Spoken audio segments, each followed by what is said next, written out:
The village of Utulavu was small. Houses were made of mud and bricks, with iron sheets or grass on the roofs. Life was simple, but not always fair. At the far end of the village lived Amani. He was 67 years old. His beard was gray, his back slightly bent, and his steps were slow but steady. Every morning before sunrise, he carried his hoe on his shoulder and walked to his small farm. He planted maize, beans, and sometimes cassava. That was his food and sometimes his income. But Amani was not a man who people respected.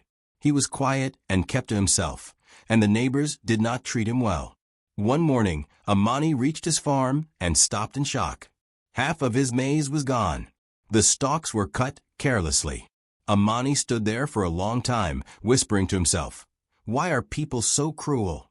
This is all I have." A boy named Sudi, about 15 years old, passed by with a bundle of firewood. Amani called him. "Sudi, did you see anyone here last night?" Sudi shrugged. "No, Babu Amani. But you know people say your maize is sweet. Maybe someone wanted to taste." Amani sighed. "They didn't just taste, they stole. How will I eat now?" Sudi looked sorry, but quickly walked away. He didn't want to be blamed. Later that week, Amani went to fetch water at the village well.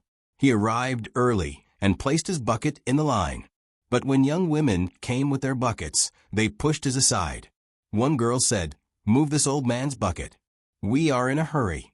The other girl laughed and said, "By the time he carries water home, it will already be night." Amani tried to protest. "I was here before you." But they ignored him. An older woman in the line, Mama Rahima, shook her head and told them, "Let him fetch his water. He is old." The girl said, "Mama, don't defend him. Everyone knows Amani complains too much." They laughed. Amani remained silent, bent, and finally collected water when everyone else had gone. On another day, Amani walked slowly along the dusty road, carrying firewood. 3 schoolgirls passed him. One girl said, "Look, there goes the lonely old man." The other girl giggled. "Maybe he talks to trees at night." Another girl said, "No, he talks to his chickens. That's why he never gets married again." They laughed loudly as they passed. Amani stopped for a moment, looked at them, then looked away. He whispered to himself, "They don't know the weight of age. Let them laugh." In front of Amani's house, 3 trees grew, a mango tree, an orange tree, and a guava tree. He had planted them with care years ago. When the fruits ripened, he looked forward to eating them. But the neighbors came secretly to steal. One afternoon, Amani came outside and found mango seeds scattered on his roof. He shouted angrily, "Who keeps throwing seeds on my roof? These trees are mine. Can't I eat even one fruit in peace?" Children nearby laughed. "Old man, maybe the birds threw them." Amani shook his head, helpless. That evening, Amani sat under his mango tree. He was tired. A man passing by stopped. It was Peter, a visitor from another part of the village. Peter greeted, "Shakamun Z." Amani replied, "Marahaba." "Sit down, young man." Peter sat, and then he asked, "I see you are alone. Don't people visit you?" Amani gave a small smile. "They only come to take, not to give. But I am used to it."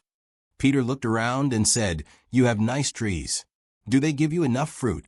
Amani laughed bitterly and said, "Enough fruit, yes. But not for me. The neighbors eat them before I can." Peter shook his head and said, "That is unfair, Mz.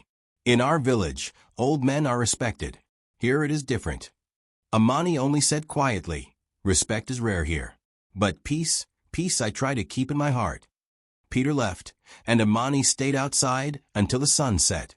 His stomach was empty that night. One morning, the villagers of Utulavu woke to see a new family moving into the compound next to Amani's. It was a woman named Chiku, her husband, and their small daughter. They came from another district and were known to be wealthy compared to most villagers. Chiku wore bright clothes, loud jewelry, and always spoke with a sharp voice. From the first day, she seemed to dislike Amani. Amani was sitting outside under his mango tree, peeling sugarcane, when Chiku walked past with her daughter. Amani greeted politely, "Habari mama." Chiku stopped, looked at him from head to toe, and replied without warmth, "Salamatu. You are the one who lives here?" People told me about you. Amani smiled weakly and said, yes. I've been here many years. Chiku frowned. They say you are always complaining about neighbors stealing fruits. I hope you don't complain about me too. Amani shook his head slowly. I only speak when things are wrong. Otherwise, I love peace. Chiku smirked. Peace? We will see. She walked away. From that day, Amani knew this neighbor would not bring him peace. Amani had 2 small chickens. He loved them. He fed them every morning with leftover maize and watched them scratch the soil. They gave him eggs, and sometimes he hoped to sell one to buy salt or soap. But chickens do not know boundaries. One hot afternoon, the chickens walked slowly into Chiku's compound. They pecked at insects near her banana plants. They wandered for nearly half an hour before returning to Amani's side of the fence. Later that day, Chiku came home. She saw some chicken droppings in her compound. Chiku shouted so loudly that even neighbors came to watch. Whose chickens are these? Look at this dirt. This is disgusting. Mama Rahima, who was washing clothes nearby, called out, they belong to Mzee Amani. But it's just a few droppings, sister. Just pour water and it will be clean. Chiku glared at her. You call this few? This is the most expensive compound in this village. I don't want dirty chickens here again. Mama Rahima shook her head and continued washing. Even if you are rich, you should respect old people. Chiku ignored her and muttered angrily. That evening, Amani could not find his chickens. He looked behind the house, near the banana grove, even at the neighbor's fence. Finally, behind his own house, he found them. Dead. Their necks were twisted, and blood stained the ground. Amani froze. Oh, my chickens. Some children playing with sticks nearby saw him. Amani asked them with a trembling voice, do you know who did this? One of the children said, it was Chiku. She said your chickens pooped in her compound. She killed them and threw them here. Amani's eyes filled with tears. They were not just chickens, they were his small hope for food. With heavy steps, Amani walked to Chiku's house. She was standing outside, sweeping. Amani spoke quietly, Mama, why did you kill my chickens? They were all I had. Chiku dropped the broom and stepped close. Her face was hard. Why did you allow them to dirty my compound? Do you know how expensive this soil is? It is not like your useless compound. Amani tried to explain, they are small chickens. They didn't stay long. If they disturbed you, you could have told me. Chiku slapped him across the face. Don't talk back. Next time, I will burn your house if your animals come near me. Amani stood in silence. He didn't raise his hand, didn't shout. He only lowered his head. At that moment, Priska, a young woman who lived with her Aunt Jane nearby, came running and shouted at Chiku. Stop it, Chiku. He's an old man. Why slap him like that? Chiku sneered. Mind your own business, girl. He should control his animals. Priska walked to Amani and held his arm. Come, Z. Don't argue with her. But Amani, with a weak voice, still begged. At least give me some money. Even half of what I used to buy the chickens. I needed to sell them to buy food. Chiku laughed harshly. Money? From me? Never. Leave my compound. You stink of poverty. Priska gasped. How can you talk like that? He is old enough to be your father. Chiku pointed at the gate. Out. Both of you. I don't want beggars here. Priska gently led Amani back to his house. He sat down under his mango tree, holding his face where Chiku had slapped him. Priska said, Don't worry, Mzee. God sees everything. She will regret it. Amani whispered, Those chickens were my hope. Now I have nothing. Priska went back to her house quietly. Later, she returned with a small plate of ugali and beans. Here, eat something. At least you won't sleep hungry. Amani looked at her with watery eyes. You are the only one who sees me as human. Thank you, my daughter. Priska smiled sadly. Don't call me daughter. Call me friend.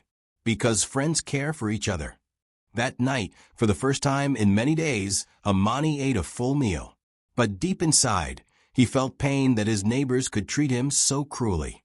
That evening Priska felt like a good friendship bond has started in her mind with Amani. When the night became cool, Priska decided to go over and greet him. She found him sitting on a small stool outside his hut, peeling cassava with a knife. His compound was quiet, no children playing, no voices inside. Just silence. Priska greeted softly, "Shikamu, neighbor." Amani replied, lifting his head with a tired smile, "Marahaba, Priska. Please sit." She sat on a stone near him. For a while, they just listened to the crickets in the grass. Then Amani spoke, his voice heavy. "You know, my wife died some years ago. My children, they live in town now. I stay here alone." Priska's heart softened immediately. She could see the sadness in his eyes. "Pol sana, Amani. Life alone is very hard." Amani nodded slowly. He didn't speak further, but his silence was louder than words. Priska looked around the compound. It was messy. The dishes were unwashed, clothes piled in a corner, and the yard was untidy. She asked him, "You don't have anyone to help you with these things?" Amani, shaking his head, said, "No. I manage somehow." Without waiting for him to say more, Priska stood up and began collecting the dishes. Amani, surprised, said, "Ah, no, my daughter. You don't have to." Priska, cutting him off, replied, "You are my neighbor now." What are neighbors for if not to help each other? She carried the dishes to the side and began scrubbing them with sand and water. She swept his compound and even picked up some of his dirty clothes to wash later. Amani just sat silently, watching her. For the first time in many weeks, he felt something warm inside him. Companionship.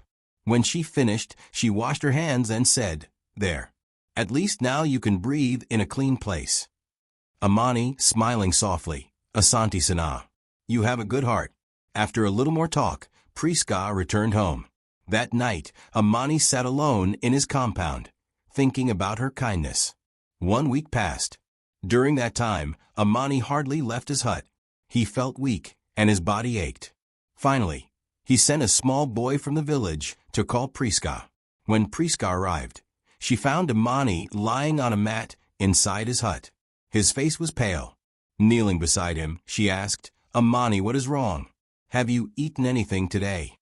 Shaking his head slowly, Aman replied, "No appetite. The body feels heavy." Priska quickly stood up, looked around his hut, and found a little maize flour. She started a fire and cooked him some porridge. She also brought some medicine she had at home. When she returned with the porridge, she placed it near him and said, "Eat even a little. The body needs strength to fight." Amani struggled but took a few sips. After some time, he felt a little better. "You remind me of my wife, the way she used to care. I had forgotten what it feels like to be looked after." Priska's eyes watered, but she forced a smile. "Don't say such things. I am just your neighbor, and you must get well, because who will watch over this compound if you don't?" Amani chuckled faintly. Later that evening, as he gained some strength, they sat outside by a small fire. The stars spread across the sky, and the air was cool.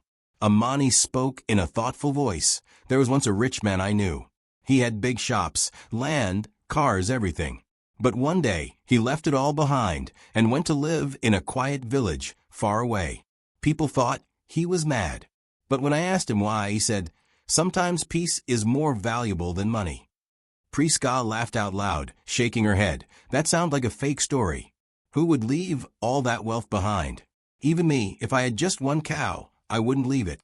Amani smiled faintly. "It may sound strange, but it is true. When you lose too much in life, you realize peace is worth more than wealth." Priska became quiet for a while, staring into the fire. She thought of her own life, her parents gone, her Aunt Jane using her as unpaid housemaid, the endless struggles. Maybe Amani was right. She whispered, "Maybe peace is wealth itself." Amani, nodding slowly, "Yes, exactly." They talked for hours, about farming, about their childhoods, about the challenges of living in the village. A dog barked in the distance, chickens rustled in the trees, and still they talked. At one point, Priska noticed the cracks in the walls of his hut. "Amani, your house needs repair before the rains come. You will get sick if water enters." Amani, sighing, "I know. But my body is weak, and I cannot afford to hire people." Priska thought for a moment and said, "I will call my cousin to help." "Don't worry." Amani looked at her in surprise. "You are not just a neighbor. You are a true friend, he said. When it was late, Priska finally stood up to leave. I must go. My little cousin will wake and cry for me. Amani said, Asante, Priska. May God bless you. She walked back home under the moonlight, her heart strangely warm. And Amani, lying on his mat, realized for the first time in years, he was no longer truly alone. That night, Amani lay half asleep on his mat, listening to the silence of the village. The crickets sang, and the wind rustled gently through the banana leaves outside. Suddenly, sharp cries cut through the calm. Aya, please, Auntie, stop. Amani sat up immediately. He knew that voice. It was Priska. He pushed aside the thin blanket and went to the window, straining his ears.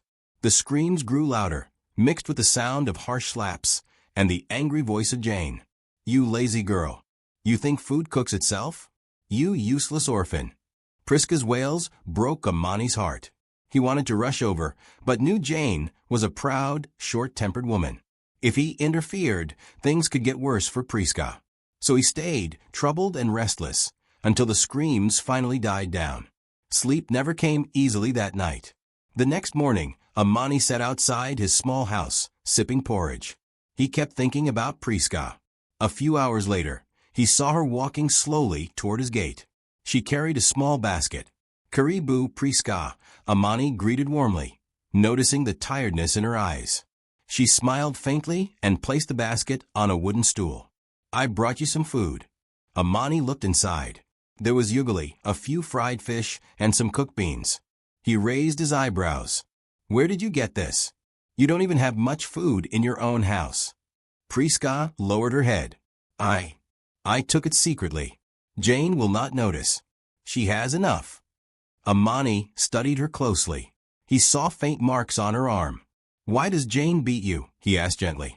Priska froze. Her lips trembled. Tears welled up in her eyes as she sank onto the stool. She doesn't like me, she whispered. My parents died in an accident 10 years ago. I was only 7. After that, I stayed with my grandmother. She loved me, she protected me.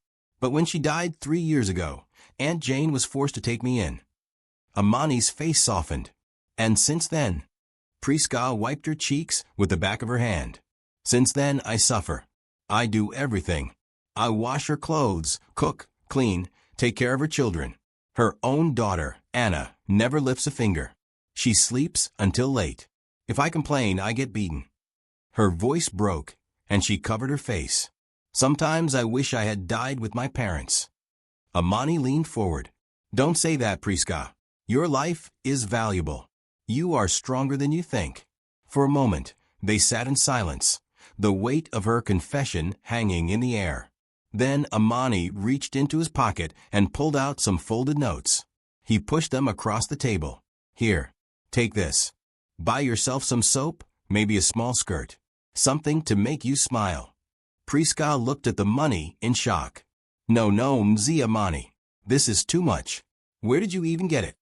I sold some maize last week, Amani explained calmly. It's mine. You deserve it for your kindness. Priska quickly pushed it back toward him. Keep it. People already steal from your farm. You need this more than me. Amani chuckled softly. Priska, you are different. Most people would grab this money and run. But you think about me instead. That is why I say, he paused, looking at her intently. I have a son. His name is Musa. He's 27. He works in town. He is single. You would be a perfect wife for him. Priska's eyes widened in disbelief. She stood up suddenly, anger flashing across her face. What? She exclaimed. Amani, I didn't come here for that. I came to check on you, to bring food. How can you talk about marrying me off like I'm a chicken in the market? Amani raised his hands in surrender. Pole. I only meant well. You are a good girl. You deserve a good man. Priska shook her head, her chest heaving. You don't understand. Everyone sees me as a servant, as someone to be given away. I thought you were different. She grabbed her basket, tears of frustration filling her eyes. I don't need your money, and I don't need your matchmaking. Before Amani could reply, she stormed out of the gate, leaving him sitting quietly, his heart heavy. For the next week, Priska never visited. Amani noticed the emptiness immediately. No soft laughter, no small basket of food, no gentle voice asking, "How are you today?" He missed her presence deeply.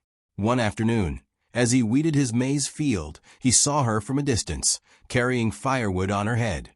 She didn't look his way. Her eyes stayed fixed on the ground. Amani sighed. Later that evening, he sat under the mango tree near his compound, staring at the horizon. He whispered to himself, "Did I lose her friendship because of one careless word?" In Priska's house, meanwhile, Jane shouted at her as usual. "Priska, the water is not yet fetched? Move faster, you donkey girl." Priska swallowed her tears as she lifted the heavy bucket. Deep down, she remembered Amani's kind face and his words, "You are stronger than you think." But her anger still kept her from returning. For now, the new friendship that had begun so warmly was tested by silence and pride. The week that followed was heavy for both Amani and Priska. Amani sat most evenings alone in his compound, staring at the empty stool where Priska usually sat. He would cough and hold his chest, wishing he had not mentioned marriage so carelessly. On Priska's side, things became worse. Jane was harsher than usual. One afternoon in the village marketplace, Jane humiliated her in front of the women selling vegetables. Jane angrily shouted, "Priska, you useless girl. Can't you even carry firewood without dropping it? My children are growing weak because of you. Look at Anna, so neat, so clever. But you? A curse to this house." The women around went quiet. Some shook their heads, but nobody dared to defend Priska. Priska lowered her eyes and held back tears. She picked up the firewood again and walked behind Jane in silence. That evening, after finishing her chores, Priska sat alone near the back of the house. She whispered to herself. Priska softly said, "Even if I work until my hands bleed, she will never love me. I wish Grandma was alive." At that moment, one of the village children came running. It was Hamasai, the same boy Amani had once sent to call her. Hamasai panting, "Priska, come quick. Mzee Amani, he has fallen down. He can't stand." Priska dropped the basket she was holding and rushed to Amani's compound. She found him on the floor near his door, breathing heavily and clutching his chest. Priska, kneeling beside him, panicked, asked, "Baba Amani, what happened?"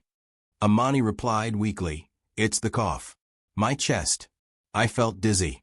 Without thinking of the anger she still carried, Priska helped him sit upright. She ran inside, found a cloth, and wiped the sweat from his forehead. Then she hurried to the kitchen, boiled some water with herbs she knew, and made him drink slowly. Amani sighed with relief after a few sips. Amani, in a low voice, "I thought maybe this was the end." Priska firmly said, "Don't say that. You are not going anywhere. I will not allow it." He looked at her with tired eyes. "I thought you would never come back after what I said." Priska said, "I was angry. You spoke as if I am here only to be married off. But you are sick now, and I cannot watch you suffer." Amani reached for her hand, his eyes soft. "Forgive me, my daughter. I spoke foolishly. I only wanted you to know you deserved better than suffering in Jane's house. I see your kindness, and sometimes I imagine a brighter life for you. But I should not have forced words." Priska's eyes grew wet. "I forgive you. But please, never speak like that again. If people hear, they will say bad things about me. I only want peace." She stayed late that night, preparing porridge for him, sweeping the compound, and even washing the dirty clothes he had piled up during the week. When she stood to leave, Amani called softly, "Priska." She turned. Amani, with a smile, said, "Thank you for coming back. I don't feel so alone now." Priska smiled faintly. "Rest, Baba Amani. Tomorrow I will bring you soup." The next morning, villagers noticed Priska going to Amani's house with a small pot of food. Some whispered, others smiled knowingly. Jane heard about it through gossip and mocked her later. Jane, sneering, "So now you are the nurse of that old man? Maybe he will leave his goats for you when he dies. That is your plan, isn't it?" Priska's face burned with shame, but instead of answering, she quietly finished her chores. In her heart, she felt both pain and strength. Amani needed her, and she could not let Jane's cruelty stop her from showing kindness. From that day, their friendship slowly rebuilt. Priska started visiting again, but she made sure to sit outside in the open so that people would not gossip too much, telling her folk tales in the evenings, just like a father would tell a daughter. Sometimes Amani brought him leftover food, sometimes just company. One night, as the stars filled the sky, Amani said, "Priska, life is strange. We lose people we love, we suffer. Yet sometimes God brings someone to remind us we are not forgotten. You remind me of that," Priska softly replied. "And you remind me of my grandmother. When you tell stories, I feel her voice again." They both fell silent, listening to the crickets. In that silence, something deeper than words began to grow, a friendship that could no longer be broken by anger or gossip. Then one day, 1 week later, Priska noticed that Amani hadn't come outside for 4 days. His compound was dirty, and his chair under the mango tree was empty. She rushed into his house and found him lying in bed, very weak. His condition was worse. "Oh no, you've not eaten," Amani whispered. "Call my son. Take the phone under my pillow." She found a small phone, searched for my son, and called. Musa said, "Hello." Priska told him, "Your father is very sick. Please come." Musa replied, "I'll be there in 30 minutes. Priska froze. 30 minutes? From the city? That's impossible. She was sure it takes a minimum of 4 hours to arrive in Utulavu from town. But 45 minutes later, the ground shook. A helicopter landed in Amani's compound. The whole village rushed to see. Priska stood frozen, her hand still clutching the small phone, her eyes wide as the helicopter blades whipped the air into a frenzy. Children screamed and laughed, women grabbed their headscarves to stop them from flying away, and men held onto their shukas, shielding their eyes from the dust. No one in the village had ever seen a helicopter so close, especially not landing in old Amani's compound. "Oh my God!" one old woman shouted, holding onto her stick. Another man shouted, "My goodness, this Amani had a big secret. This is not normal." Priska's heart pounded. She watched as 2 doctors in white coats jumped out, carrying medical bags.